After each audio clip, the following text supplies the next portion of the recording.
Party की प्रदेश प्रवक्ता सुश्री राफिया नाथ जी वो भी इस मंच पर उपस्थित है। मैं उनका इस मंच पर स्वागत अभिनंदन जोहार करता हूँ और मैं आग्रह करता हूँ श्रीमती आरती गुजूर जी से कि आज के इस प्रेस वार्ता को आप सभी को संबोधित करें।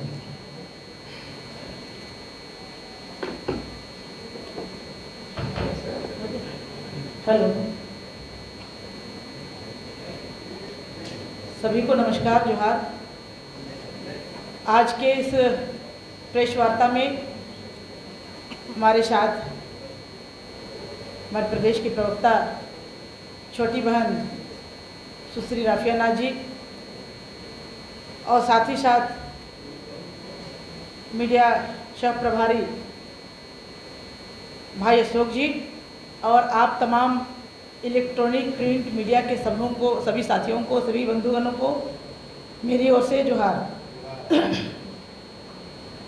आज का ये प्रेस कॉन्फ्रेंस जो दुमका की बेटी अंकिता जो 2022 की घटना है, कल कोर्ट के द्वारा जो उनको जो जिंदा जलाया और जला के जो मैंने उनकी हत्या की, वैसे आरोपियों को कल कोर्ट ने सज़ा दिया और वो सज़ा उम्र कैद की सज़ा दी। इस सज़ा का हम सभी स्वागत करते हैं।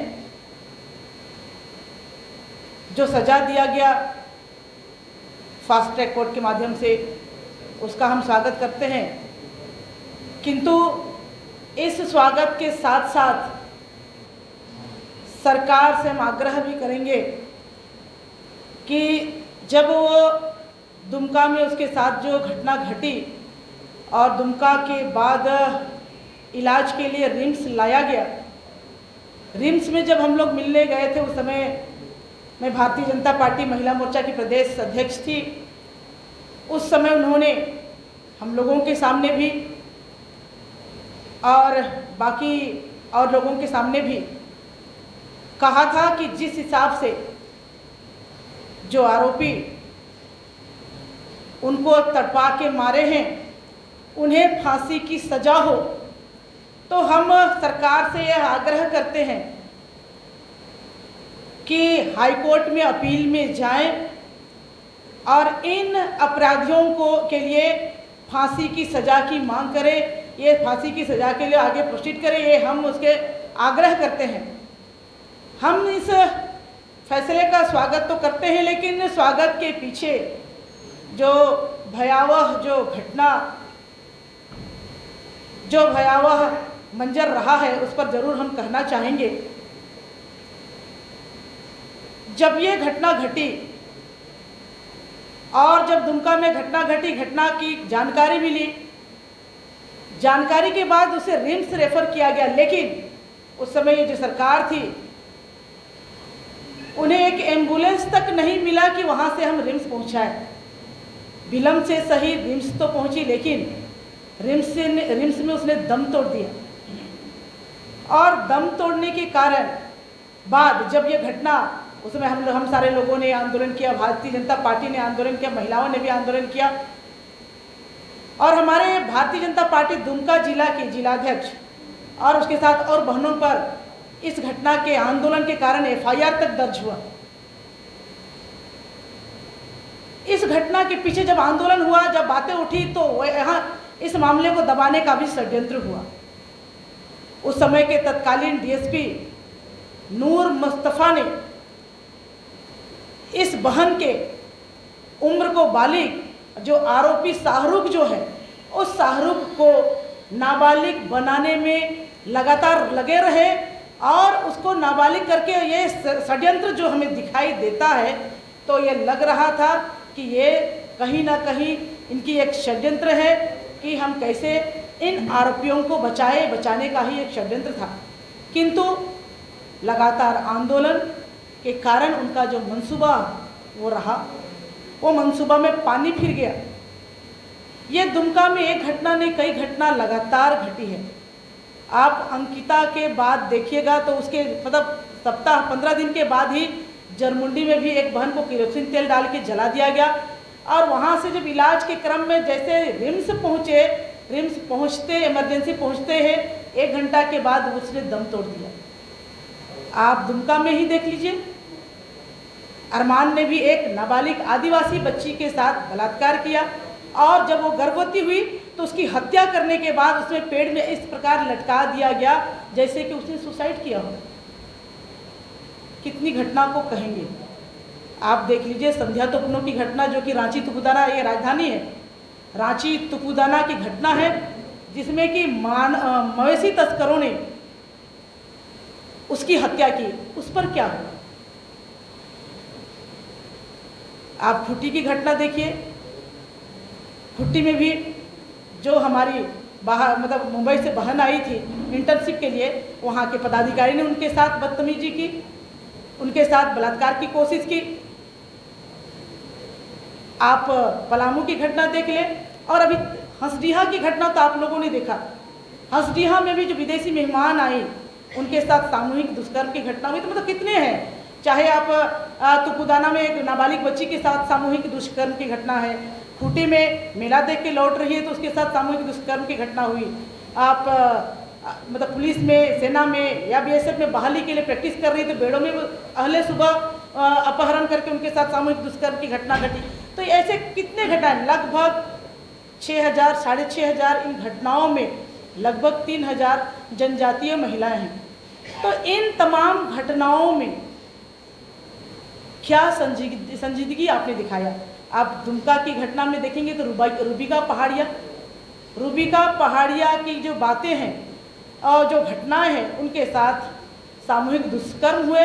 जितनी जो इजाजती, जितनी यातनाएं होनी चाहिए वो पराकाष्ठा करने के बाद उनकी हत्या होती है और 100 को टुकड़े टुकड़े में करके मतलब ये जो हैवानियत का नंगा नाच जो किया गया था। तो इन तमाम जो घटनाएं हैं, सचमुच में इन तमाम घटनाओं में, और अंकिता की जो घटना है उसमें जो शाहरुख, उस शाहरुख के तो संबंध बांग्लादेश घुसपैठिए संगठन के साथ भी आया था। उस संगठन के साथ जो ये घटना आई है उस पर अभी तक क्या कार्रवाई हुई? तो ये तमाम घटनाएं हैं। हम सरकार को हमेशा जो देखेंगे, संथाल परगना एक टारगेट संथाल क्षेत्र एक टारगेटेड है और टारगेट करके वहाँ के कोई भी बहनें हैं, चाहे जनजाति हो, वहाँ के स्थानीय हो, झारखंड की बहनें हैं, भोली भाली बहनों को बरगला के प्रेम जाल में फंसाना हो, धमकाना हो। अगर नहीं हो गए तो अंकिता जैसे होंगे, जरमुंडी की बहन जैसे हो गए। आप डरा के धमका के आप उनके साथ शारीरिक शोषण करते हैं और हत्या करते हैं, जघन्य हत्या करते हैं। और जब इनकी बात आती है तो तुष्टीकरण की जो इतनी बात आने के बाद भी सरकार जो तुष्टीकरण की जो नीति है, तुष्टीकरण की नीति से बाहर निकल के जो उनके लिए कार्रवाई करनी चाहिए वो नहीं करते हैं, दिलाती। यहाँ तो हम कहेंगे कि अंकिता के मामले में उनके परिजन भी थोड़े जागरूक रहे, लोगों ने भी आंदोलन किया। और जो डीएसपी नूर मुस्तफ़ा, सरकार से मैं पूछना चाहूँगी कि जो डीएसपी नूर मुस्तफ़ा ने जन्म के साथ, जन्म की तिथि के साथ जो छेड़छाड़ किया, बदलने का प्रयास किया, उस पर सरकार ने क्या कार्रवाई की? शाहरुख के बंगला घुसपैठिए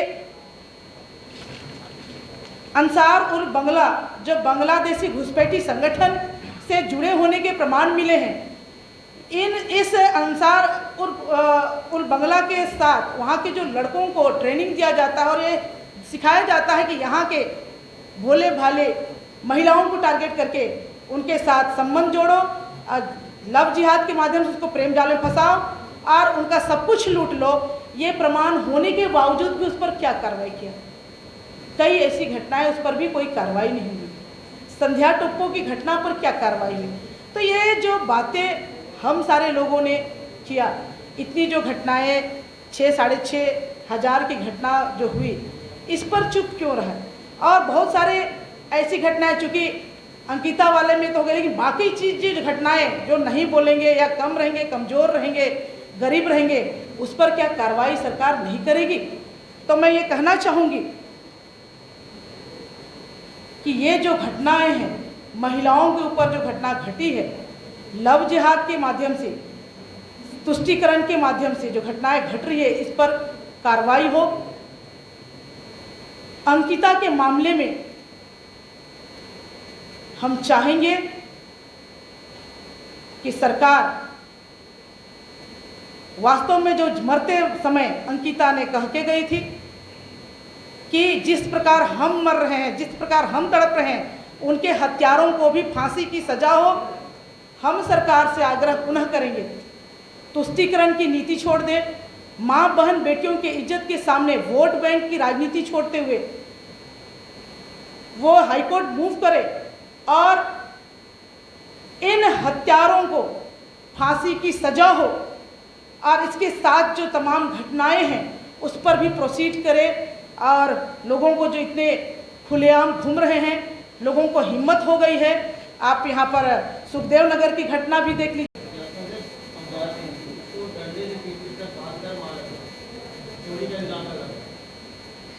देखिए, जिस महिला के साथ, चाहे वो किसी भी समाज या किसी भी समुदाय के साथ आती हो, अगर उसके साथ इस तरीके से मारपीट की घटना करती है, तो इसके लिए सबसे बड़ा जो एक मतलब चेहरा सामने आता है वो राज्य सरकार का, कि राज्य सरकार सोई हुई है। मैं आपको बताना चाहूँगी कि 18,162 जो महिला उत्पीड़न से रिलेटेड केसेस है वो अभी भी दर्ज है, जिसमें 8,000 केसेस में तो अभी इन्वेस्टिगेशन ही नहीं हुआ है जब से जेएमएम और कांग्रेस की सरकार आई है। तो इससे ये साफ होता है कि किस तरीके से राज्य की स्थिति है। दिन ब दिन रोड चलते हुए महिलाओं के साथ छेड़खानी जैसे हो रही है, जिस तरीके से महिलाओं के साथ दुष्कर्म की घटना हो रही है, और आप अभी जो काके की घटना बता रहे हैं, तो क्यों राज्य की सरकार सोई है और राज्य के जो प्रशासन है वो क्यों अभी तक चुप होकर के कार्रवाई नहीं कर रही है? तो इसमें तुरंत कार्रवाई होनी चाहिए। ये राज्य सरकार की जिम्मेदारी बनती है कि यहाँ की बेटियाँ सुरक्षित रहें।